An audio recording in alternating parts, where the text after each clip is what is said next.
Pagkatapos ni Pangulong BBM ang kanilang ikalimang State of the Nation Address, umabot ito sa humigit kumulang ng 1 oras at 25 na minuto ang talumpati. Wow, naramdaman niyo ba yun? Ang haba, no? Ito ang itinuturing na pinakamahaba niya mula noong magsimula ang kanyang termino. Narito ang pangunahing highlight at direktiba ng Pangulo. Number 1, accountability at anti-corruption. Imbestigahan ng flood control at issue sa Kamara. Binigyan din ang mga kasong isinampa kaugnay ng flood control projects anomaly. Sinuportahan din niya ang investigasyon at pagsampa ng kaso ng Ombudsman laban sa mga nasasangkot at lasal. At ang mensahe ng Pangulo ay, Hindi ako Pangulo. ng aking pamilya, Hindi ako Pangulo. ng aking kaibigan, ako ay Pangulo ng Pilipinas. At ang tungkulin niya ay sa taong bayan. Alright, yeah, buddy, that's nice, that's nice. Sir, I think it's time na simulan na natin ang pagsampa ng kaso sa mga nagnakaw ng pera ng taong bayan. Sino po ang ikukulong natin? Si Saldico? Si Romualdez? Ano po ang ebidensya na pakikinggan natin? Yung sa 18 Marines. Ang hinihiling po ng taong bayan ay huwag niyong gawing state witness ang kanilang itinuturo. Huwag niyo po sanang ikulong ang mga nagsasalita. Nasaan na po kaya yung mga nagsasalita ngayon? Nasaan na po ang nagpasimuno ng Blue Ribbon Committee? Saan na po yung magaling na nagtatanong sa Blue Ribbon Committee? Nandun ba siya sa impeachment trial? Yun ang hinahanap natin ngayon. Si Senator Marcoleta nasa kulungan. Kung sino pa yung nagpapasimuno, siya pa yung nasa kulungan. Pero ngayon po, hinihintay na po ng taong bayan, Mr. President. Umpisahan nyo nang magpakulong ng mga nasasangkot dahil ang tagal nang nagsasalita ang taong bayan. At last, sir, simulan nyo na sila ay panagutin. Hindi lamang ang mga nagsasalita laban sa korupsyon, baby! Alright.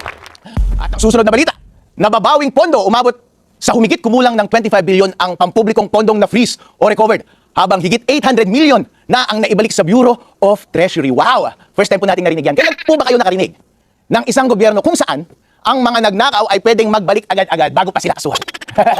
Pwede kayong mag-negotiate, pwede po kayong mag-compromise. Wow, ang ganda ng achievement tayo ng BBM, ah. Tama kaya yun? Tama kaya yun? Sang-ayon ba yun sa batas? First time ko po makarinig ng ganyan proseso. Alright. Bawat gastos sa kuryente at EPIRA reform, tanggalin ang Systems Loss Charge. Panawagan ng Pangulo sa Kongreso na amyendahan ng Electric Power Industry Reform Act para ipagbawal ang pagpapasa ng System Loss Charges at VAT sa mga consumers. Alright, gawin po natin yan. Pero po, ang ganitong plano ni Presidente ay kailangan ang pagtulong ng Kongreso kasama ng House of Representatives at ng Senate. Kailangan po natin gawin yan, Mr. President. Yeah, buddy! Alright, Sariling Kuryente Act. Isusulong ang pagpasa sa batas na magpapalawak sa paggamit ng rooftop solar at distributes generation. Yeah, buddy! Alright, ang ganda ng balitang yan, ah. Bawas buwis para sa workers at tulong sa bilihin. Tax exception target. Hiningi sa Kongreso ang pagpasa ng batas para palawakin ang tax exception sa income tax sa mga kumikita ng 350,000 pababa kada taon. Well, kung titignan po natin ang SONA ni President BBM, ang dami niyang gustong gawin. At kailangan para ipatupad ang lahat ng ito na magpatupad ng batas ang Kongreso. Ang question lang po ay, 4 na taon na po kayong nandyan sa inyong upuan, bakit in the last 2 years nyo lang naisip na gawin ang mga bagay na yan? Sa buong 4 na taon, Mr. President, ano po ang inatupag ninyo? Ano po ang inatupag ninyo? Dahil ang nakikita ko po sa ating balita ay ang gusto ng taong bayan ay gusto nilang mapanagot ang lahat ng nagnakaw sa ating flood control scandal. Sa mga binayaran ninyong pera, sa mga representatives na ito sa House of Representatives at sa mga Senate. Sila kaya ay maengganyo na gawin ang mga panukalang batas na ito. Yeah, buddy! Alright, ito po, naalala niyo po ba mga kababayan? Ang 20 pesos na bigas na pangako ni BBM sa umpisa ng kanyang termino. Yeah, buddy! 4 na taon na po, wala pa pong nangyayari. Ngayon po ay ipinapatupad nila. Pero ang matutulungan lang po nito ay iilan sa ating mga kababayan. Maganda po sana kung mas marami sa ating mga kababayan ang makikinabang sa 20 pesos na rice na ipinangako ni BBM. Agrikultura at infrastruktura, modernisasyon, paggamit ng satellite monitoring, AI at solar powered irrigation systems sa mga magsasaka. Alright? Parang ang ganda ng mga sinasabi ni BBM. Sana po ay matupad, sir. Naalala po ninyo, noong kanyang mga nakaraang SONA, sinabi po niya na marami na siyang naipatayo na flood control projects. Yun po ang mga highlight ng kanyang mga nakaraang SONA. Kaso nga lang po, ngayong taon ay lumabas na ang dami palang mga ghost projects sa flood control project. Pinaghahati-hatian nila ang ating budget at sabi ng mga reports ay trilyong-trilyong salapi ang naibulsa ng gobyernong ito. Kung titignan natin in isolation ang kanyang mga sinasabi, masarap pong pakinggan. Pero mas marami pong nasabi sa mga bagay-bagay na hindi niya nabanggit. Para po bigyan ko kayo ng konteksto, ang annual budget po natin ay 6 trillion pesos. 6 trillion pesos po. Hindi po niya binanggit doon kung how much of that 6 trillion pesos went into actual service. So sa mga binanggit niya po na mga successful na programa na kanyang ginawa, magkano mula sa 6 trillion pesos ang nagastos para dito at gaano ka-efficient ang ating gobyerno. Kaya po nahihirapan ang ating taong bayan na husgahan ng kanyang performance dito sa napakahabang SONA na ito dahil marami pong nabanggit na mga successful na programs pero wala tayong framework against which to judge yung performance ng ating presidente. Inuulit ko po, 6 trillion pesos ang budget para i-implement ni BBM sa isang buong taon. And kung i-divide natin sa more than 100 million na citizens ng ating bansa, that is around 60,000 pesos na gastos para sa bawat Pilipino. Ang tanong po sa mga Pilipino ngayon, Naramdaman nyo ba ang 60,000 pesos worth of service mula kay BBM, baby?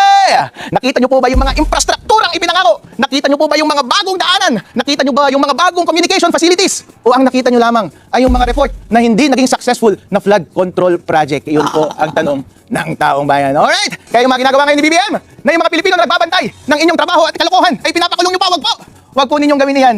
Alright, let's go to break, baby! Kape-kape muna tayo. Kailangan ko muna ang mag-recharge. Re-rest back tayo muli. Mamaya, ito po ang kasama ninyo, Attorney Harold Respi Show! Dapat po nilang itigil ang korupsyon. Ang dapat panagutin. Oh, and we are back in rest back. Ang default po ng government ay kapag nakaramdam yan ng pera, binigyan mo ng pera yan, malaki po ang temptation na manakaw dahil wala pong nagbabantay. At kapag hindi po nagbabantay ang taong bayan at pinapatahimik nila lahat na nagsasalita at kinakasuhan, sila po ay habang buhay ng magnanakaw. Kaya mga kababayan, yan po ba ang nakita ninyo sa bansang Pilipinas? Yun po. Tingnan po ninyo itong mga project na ito. Ang dami na namang pangako at ang dami na namang involved na pera. Oh no! Pero po, pagdating sa implementation, mababantayan ba natin sila? Yung mga iilang nagsasalita, nasa kulungan na. Yun po, kaya ang taong bayan po mahina. Kahit hindi natin sa kanila may explain na mabuti yung mga itong bagay-bagay, nararamdaman po nila.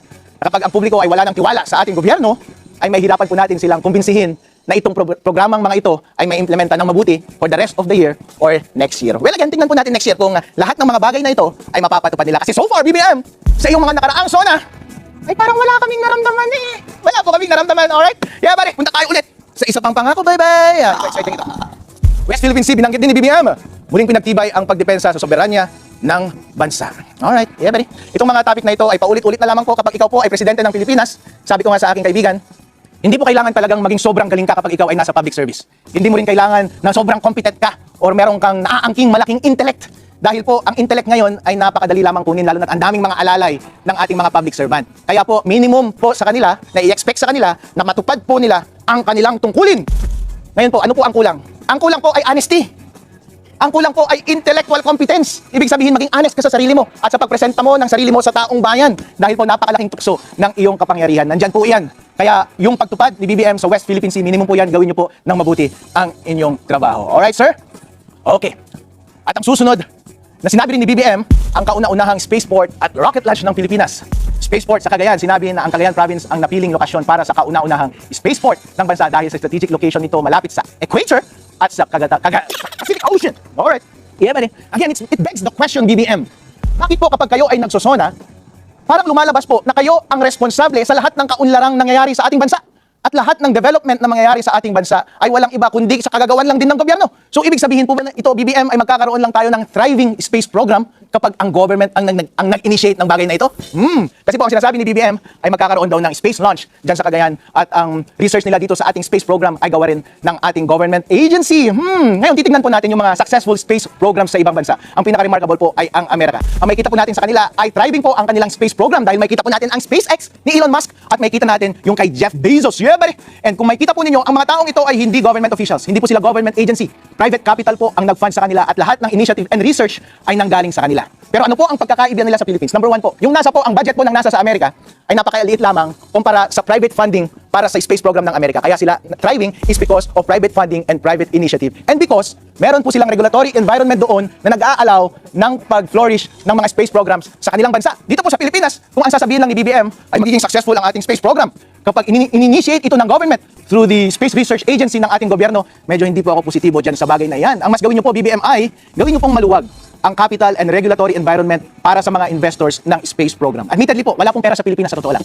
Nung pumunta po ako sa ibang bansa noong unang panahon, nung kabataan ko pa, kapag naipag-usap ako sa mga kapitalista sa Amerika, pag sinabi ko, galing ako ng Pilipinas, sabi nila, what's the Philippines? Hindi po nila alam ang Pilipinas dahil wala pong nanggagaling na pera mula sa Pilipinas. Kapag nag-uusap-usap po sila ng kapital doon, nag-uusap-usap sila at least tens of millions of US dollars, hundreds of millions, billions of US dollars. Yun po ang kailangan para magkaroon ng thriving space program. Meron po bang pera mula sa mga Pilipino para sa mga bilyong-bilyong US dollars na required para magkaroon ng development sa ating space environment? I don't think so po. Kaya BBM, kung gusto po nyo po na maging successful ang ating space program, buksan nyo po ang investment environment, ang regulatory environment para sa foreign capital na pumasok sa Pilipinas at pabayaan nyo silang mag-research dito, magtayo ng mga kumpanya dito na mag-hire ng mga matatalinong utak mula sa ibang bansa at ilagay nila sa ating bansa. Yun po, magkakaroon po tayo ng space program dito. Wag po kayong mag-alala na maaagaw nila ang trabaho mula sa mga Pilipino dahil I don't think na merong sufficient intellect or competence ang ating mga Pilipino pagdating sa rocket science. Alright? Bottom line, BBM, pagdating sa iyong rocket, libre lang pong mangarap, gawin natin yan, gawin natin thriving yan, pero po, i-implement ninyo ng mabuti. I think mag-uumpisa po po yan by amending yung environment natin ng foreign investment dito, sa paghikayat natin ng foreign talent dito. Baguhin ninyo yung mga regulasyon ng Bureau of Immigration para makuha natin yung mga magaling na scientist. Magbase sila dito, bigyan natin sila ng holidays sa tax para hindi sila magbayad ng tax at bigyan natin sila ng sufficient leeway sa pagpapatayo ng mga space infrastructures dito sa Philippines. Ang kailangan po dyan mga kababayan ay yung cooperation din ng ating mga local government units. Kasi po itong mga mayor natin at governor natin at ating mga bureaucrats dyan sa local government ay wala naman silang alam sa rocket science. Ang alam lang nila ay puro padulas. Kapag magpapatayo ka ng isang negosyo sa probinsya, dahil dumadaan na rin po yan sa akin kasi galing po ako sa private sector. First time ko pong maging public servant. This term po bilang vice mayor, meron pong gustong magpatayo ng hardware sa aming bansa, ay sa aming bayan. Tapos iniisip ko po kapag ako po kasi ay nagpapatayo ng bagong office, meron kaming pinatayong bagong office lang dito sa BGC sa aking lumang negosyo. Kaya namin ipatayo yun ng 2 buwan. Kapag makuha mo agad yung permit. Doon sa aming bayan, para lang magkaroon ng approval doon sa location hanggang ngayon. Last year pa po, yung application hanggang ngayon wala pa din. Kaya BBM, kausapin mo yung mga taga-LGU, nabilisan po nila ang pag-approve. O kaya naman, i-suggest mo sa Congress na gumawa ng batas na ma-fast track yung lahat ng process ng pag-import at pagpapatayo ng mga itong facilities sa Cagayan o sa ibang lugar pa sa Pilipinas. Alright, BBM? Hindi lamang po yan para sa isasalita ninyo na magkakaroon tayo ng rocket launch, ha? Alright. Alright, let's go to break, baby! Re-rest back tayo muli. Mamaya, ito po ang kasama ninyo, Attorney Harold Respi Show! Balik po tayo sa mga pangyayari sa ating bansa noong nakaraang linggo at ang komento ni Attorney Harold Respicio tungkol sa mga bagay na yan kasama ng ating taong bayan. Ang kasama natin sa kapihigan para sa katotohanan. Ito po ang Refa kasama si Attorney Harold Respicio. Ang balita po, nagbigay ng pahintulot ang Malacanang sa Bureau of Internal Revenue o BIR upang isumite at ilabas ang mga tax record ni na Vice President Sara Duterte at Attorney Mans Carpio kaugnay ng patuloy na impeachment trial sa Senado. Alright, mga kababayan, isa yan sa isang bagay na ating ipinaglalaban sa impeachment trial na sana ay hindi nila ilabas pero inilabas po ng Senate. Yung mga ganyang bagay po, kailangan po talaga nating tanggapin ng mga ganyang bagay at kailangan nating lumaban as the enemy wins sa kada aspeto ng mga laban na ito. Pero po, tingnan po natin, ilalabas po nila ang tax returns ni VP Sara Duterte, i-reveal all po nila. Ang tanong po, kapag nailabas po nila ang mga impormasyon na ito, sapat na po ba na magkaroon tayo ng conclusion pagdating sa pagkalap daw ng ill-gotten wealth ni VP Sara Duterte? Tingnan po natin. Kasi po, ang teorya po nila ay ill-gotten daw yung wealth ni VP Sara Duterte kapag hindi daw naipaliwanag sa SALN at magkaiba yung net assets, liabilities, and net worth sa SALN. Sabi nila masyadong lumaki, pero hindi na ipaliwanag doon sa mga tax returns. Sabi nila ay ill-gotten wealth daw po. Pero sabi po ng palasyo, sabi ni Auntie Claire, ang naturang clearance mula kay BBM ay bilang pagtalima sa sapina na ipinalabas ng Senate Impeachment Court. So tingnan po natin yan. Pero po, yung teoryang ganoon ay nanggagaling po yan sa forfeiture law na ginagawa ng ating ombudsman. Kasi po meron tayong batas sa Pilipinas na nagsasabi na kapag ang isang public official ay nagkamkam ng yaman na hindi na ipapaliwanag ng kanyang legitimate source of income ay automatic ill-gotten at pwedeng i-forfeit. Pero tandaan po ninyo, ang framework ng batas na iyan ay specific doon sa forfeiture proceedings na iyon. Therefore, yung presumption na ill-gotten wealth iyon at pwedeng i-forfeit ay pasok lamang kapag ito ay nasa loob ng korte at yung nature ng proceedings ay forfeiture ng ill-gotten wealth. Ang tanong po ay, applicable ba yung legal framework na yan sa impeachment? Ito pong ating mga prosecutor ay mahilig po silang mag-extend ng mga legal framework papunta sa impeachment kasi po napaka-creative ng mga taong ito. Sabi nga nila sa sobrang creative ay nagke-create na lamang ng istorya at na ebidensya. Tingnan po natin, ang aking pong submission ay kapag impeachment court yan at hindi forfeiture proceedings, hindi po nag-a-apply yung forfeiture law, yung presumption ng forfeiture law na kapag hindi po magkatapat or hindi na ipaliwanag ng legitimate sources of income yung pagkakaiba ng yaman ay automatic ill-gotten wealth na po yun. I don't think na mag-apply po yan sa impeachment proceedings. Pero sabi po nila, under po yan ng betrayal of public trust. Sabi po nila, ang betrayal of public trust daw po ay catch-all provision na kapag hindi siya pasok sa ibang grounds ng impeachment, dun mo daw dapat ipapaliwanag. I think po ay masyadong kabulastugan yung interpretasyon na iyon dahil po ang ating saligang batas ay nag-set po sila ng definite na grounds for impeachment. Therefore, yung mga grounds for impeachment po ay dapat maliwanag at magkakaparehong uri po dapat sila para po ma-justify ang pag-impeach ng isang impeachable official. Hindi po porket hindi nabanggit doon ay ipipilit mo na lamang sa betrayal of public trust at kapag pasok na, pwede nang ma-impeach. Dahil kung ganun po sana ang intensyon ng ating saligang batas, edi ganun po sana ang pagkasabi niya. Sabi po sana ng ating saligang batas, basta meron kang nagawang pagkakamali na hindi pumasok dito sa ibang grounds, ipasok mo sa betrayal of public trust. Mali po yung ganung interpretasyon. Ngayon po, ang appeal ko po sa prosecution ay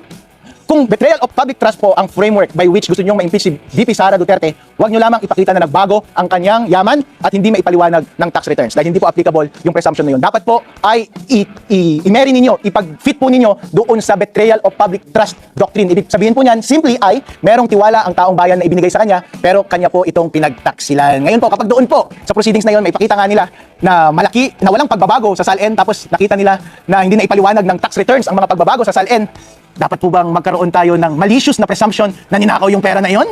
Alright? Tandaan po natin na ang burden ng pag-prove ng guilt dito sa impeachment court ay nasa shoulders ng prosecution. At sabi nga ni Senador Defensor noon, ang burden of proof dyan ay less than proof beyond reasonable doubt dito sa mga cases, pero higher than substantial evidence. So, ibig sabihin po, hindi po sapat na mag-rely lamang kayo sa prima facie presumption na ninakaw yung pera. Dapat po, meron kayong positibong ebidensya na ninakaw talaga yung pera hindi lamang na idineduce ninyo ang inyong malicious na pagtingin or interpretasyon base lamang sa SALN at tax returns. Kung beyond SALN, beyond tax returns, wala na kayong may pakitang ebidensya, I don't think may impute ninyo ang masamang gawain kay VP Sara Duterte kung wala kayong positibong ebidensya laban sa kanya. Dahil tandaan po natin, ang nature po ng impeachment proceedings ay mabigat. Yung mga grounds po na linay-out sa ating konstitusyon ay mabibigat. Kaya nga po nakalagay dyan, graft and corruptions, plunder, other high crimes. Mabibigat po itong mga bagay-bagay na ito. Kaya po, ang onus po sa prosecution ay patunayan din ng mabigat na kanya talagang binetray ang tiwala ng taong bayan. Sabi po ni Auntie Claire, binigyan na ng go signal ni Ferdinand Marcos ang paglabas ng ITR ni VP Sara Duterte. Abangan po natin yan. Mas maganda po ang ating diskusyon pagdating sa mga susunod na linggo. Kapag napag-discuss na po nila ang mga tax returns na yan at makikita na natin kung meron ba talaga silang positibong ebidensya na sabihin na nagnakaw talaga ng pera si VP Sara Duterte mula sa kaban ng bayan. Pero bago po ang lahat, mas magandang pag-usapan natin ngayon yung inilabas nilang dalawang witness ngayong linggo na ito na sinasabi na nag-withdraw daw ng malaking pera ang mga representatives ni VP Sara Duterte mula sa land bank. Yeah, buddy. Alright. Inilabas na ng Senado ang utos kaugnay ng Article 2 ng impeachment complaint na tumututok sa usapin ng sinasabing unexplained wealth at mga pampublikong deklarasyon sa Statement of Assets, Liabilities, and Net Worth. Alright, mga kababayan, kapag nakita na po natin itong SALN na ito, kapag nakita na po natin ang tax returns na ito, kailangan po tayong merong disiplina sa ating pag-iisip. Huwag po tayong malisyoso. Dapat po merong positibong ebidensya na nagsasabi na meron talagang ginawang masama ang ini-impeach na opisyal na yan bago tayo gumawa ng konklusyon na dapat siyang impeach. Lalo na po dahil napakabigat ang ating ini-impeach na opisyal ngayon, pangalawang executive officer sa ating bansa. Binoto overwhelmingly ng 32 million na Pilipino. Kaya po para ating kontrahin ang mandato ng ating bansa, ang mandato ng 32 million, hindi po pwedeng basta-basta chismis lamang mula sa SALN at mula sa tax return natin i-derive ang ating konklusyon pagdating sa guilt or innocence ni VP Sara Duterte. Yeah, buddy! Alright, Yeah, baby! Alright, mamaya po pag-usapan natin ang iba pang pangyayari doon sa impeachment trial at iba pang mga pangyayari sa ating bansa. Break muna tayo, guys. Sabi ko nga sa aking ex-girlfriend, break muna tayo. Babalik si Harold Respicio para sa rest. The evidence will reveal a pattern, a systemic course of conduct that, taken as a whole, demonstrates graft and corruption Your Honors, and betrayal of public trust. With the permission of the Honorable De Lima. Yes, Counsel for Your Honors, Respondent. again, Your Honors, I think we have to object. So I was listening intently in the beginning, it was okay, Honorable De Lima, but later on, you did make conclusions of law already, which the chair orders to be stricken from the record. Ang dami pong malalampasan sa aking opening statement because Yes, it's supposed but, to be an again, overview it is the of the court's case, position, the overview of the evidence. To let the witness speak, not the counsels, insofar as the evidence is concerned or conclusions of both fact and law. Kindly wind up, Honorable De Lima. Hindi lang mga simpleng irregularidad ang nangyari. Objection, Your Honor. Malinaw Again, ito. objection, Your Honor. Honorable De Lima, I would have to Systematic stop you. Out of I would have time. to stop you at this point. The continuing objection of the respondent is duly noted. I would have to stop you at this point. And I have to My stop due now. apologies, but kindly call your witness already. Thank you, Your Honors. I submit. Thank you very much. Oh, and we are back in rest back to Congressman Leila de Lima, baby. Sa kanyang opening statement, ang tanong po ng ating mga kababayan, allowed po ba ng impeachment court and impeachment rules ang mga ganyang opening statements and closing statements na argumentative? Ang sagot po ni Atty. Harold Respicio ay hindi po. Hindi po allowed ng impeachment rules at hindi rin po allowed ng rules ng korte yung mga ganyang opening and closing statements unless inalaw po yan ng judge. Kung babasahin po ninyo ang rules of court, ang impeachment rules, wala pong provision doon na nagpo-provide ng panahon para opening and closing. Ganon din po ang rules of court. Ngayon po, by tradition, bilang isang abogado na nag-practice ng napakaraming taon, kapag pagbibigyan ka lang ng husgado na gumawa ng opening and closing, doon ka lamang magsasalita ng argumentative. Ibig sabihin ng argumentative, conclusion of law and conclusion of fact. At yan ay nangyayari before ng presentation ng evidence in chief ng prosecution at ng depensa at pagkatapos ng lahat ng ebidensya. Ibig sabihin, opening po yan sa pinakaumpisa at closing sa pinakadulo. Pero kapag hindi po sinabi ng presiding officer yung opening and closing, wag po kayong mag-argument doon sa loob ng impeachment court. Dahil tandaan po natin, trial po ito ng facts. Ibig sabihin, ang lahat po ng issue ay nandun na po sa articles of impeachment. Nagkaroon na po ng pre-trial. Nasagot na rin po. Lahat po ng issue ay nagkatugma-tugma na. Hindi na po tayo nag-uusap kung anong batas ang applicable at ano ang nilabag na batas. Ang atin lang tinatry ngayon ay yung evidentiary facts, yung patutunayan mo lang base sa teorya ng iyong case. Ngayon po, maintindihan ba ng taong bayan? Pag base po sa rules lamang, hindi talaga maintindihan ng taong bayan yun. Kasi nga po, ang gagawin po ng husgado dyan, ang mga husgado natin ay mga senador. Babasahin lang nila yung complaint, answer, pre-trial, and then titingnan lang nila yung issue, evidentiary issues, tapos dapat tatanungin lang dapat yung testimonya, yung nagtetestify, yung witness ng kanyang sagot base sa factual questions. Hindi po pwede ang conclusions of fact, hindi po pwede ang conclusions of law, hindi po sinabi na ninakaw niya yung pera, hindi po pwedeng sabihin yun. Hindi po pwedeng sabihin na dinabag niya ang ganitong batas, hindi po pwedeng sabihin yun. Kasi po obviously ang ginagawa po nila ng prosecution ngayon ay gusto nilang mag-appeal sa sentiment ng publiko. Kaso nga po, hindi naman po yun yung pinoprovide ng rules. Ang inspirasyon po yata ng ating prosecution ay yung mga sine na mula sa Hollywood kung saan nakikita nila ng mga abogado ay dramatically nag-argue ng kanilang case doon sa jury. Dahil po yun, sa kanilang rules ay provided po yun. Dahil po ang jury, ang mga miyembro nun ay mga ordinaryong tao lamang. Kaya kailangan mong i-explain sa kanila yung teorya ng case mo, pwede kang mag-conclude ng law and fact. Pero po, dito sa framework ng impeachment trial, hindi po ganun dahil naka-layout na po. Dapat sa complaint, sa answer, sa pre-trial order, lahat ng issues at dapat ang gagawin lang natin ay tawagin natin yung witness. Wala na dapat opening. Ang sasabihin na lang dapat, Your Honor, I call on our next witness. Sasabihin niya yung pangalan ng witness and then sasabihin niya yung purpose ng kanyang testimony. Dapat nga po hindi na sobrang haba yung purpose nila. Sasabihin pa dahil na papatunayan po namin na manager siya ng ganitong bangko, papatunayan po namin na nag-withdraw sa ganitong araw na ito. Hindi po, dapat ang patunayan lang ninyo ay ang inyong ultimate facts. Ultimate facts. Ano yung ultimate na papatunayan mo base sa iilang mga questions na tatanungin mo sa witness? Nang dapat, usually, kapag nagpe-presenta ng purpose, bago mo i-presenta ang iyong witness, bago mo i-presenta ang iyong witness, ang sasabihin mo lang yung ultimate fact na papatunayan ng mga evidentiary facts na ipepresenta ng testimonya ng witness at ng kanyang ipepresenta na document. Kaya, Madam De Lima, huwag ka nang mag-opening dyan, huwag ka nang mag-argue dahil nadadala nyo po ang sentimento ng publiko, pero ang publiko po ay hindi sila ang huhusga pagdating sa uli, ang mga senador po. At magtiwala po kayo na napag-aralan nila yung pre-trial order at nandito lang tayo sa evidentiary settlement ng kanilang mga testimony. Alright? Okay. Hinga muna tayo saglit, alright? Diyan lang kayo mga karesba kagad. Huwag bibitaw dahil marami pa tayong kinakapitan. NO6 band, folks. Yeah! Mamaya magkakaroon tayo ng jamming later pagkatapos ng ating show, baby! And before that, naglabas ng TRO ang korte para sa 85 NCR minimum wage hike.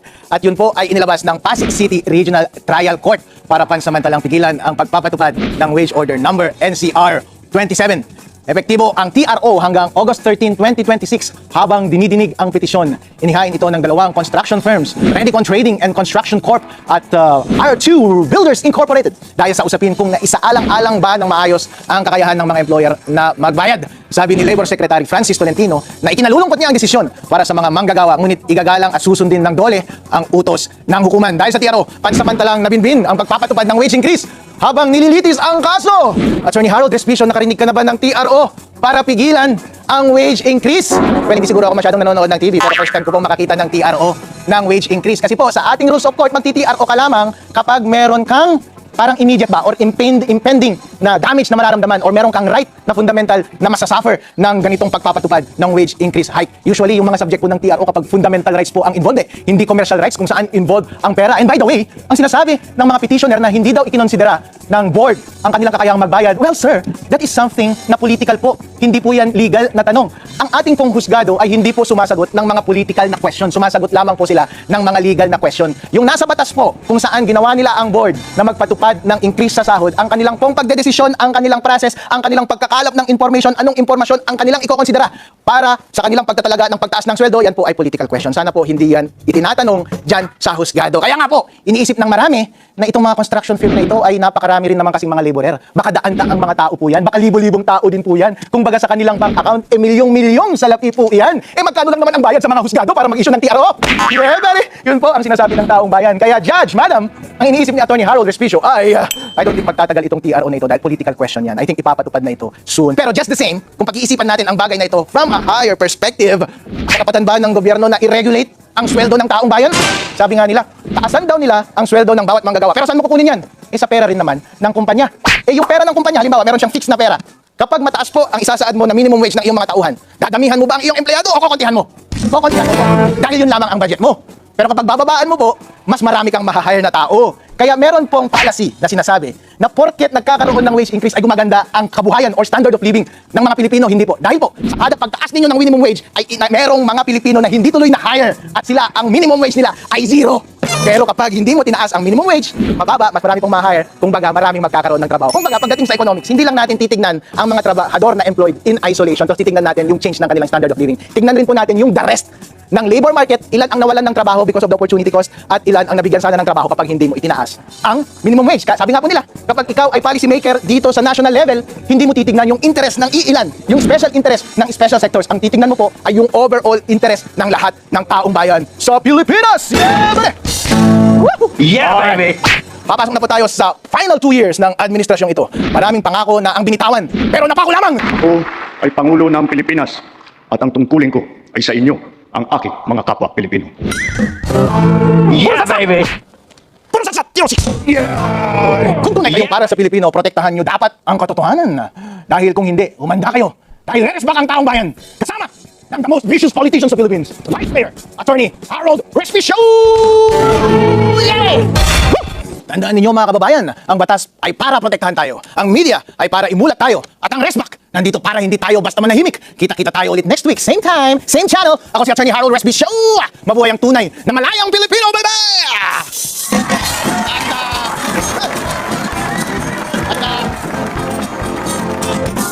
Para sa aking mga kababayang Ilocano, agpakada kanyak kanyayo amin amo. Mabuhay dagiti nangingisip!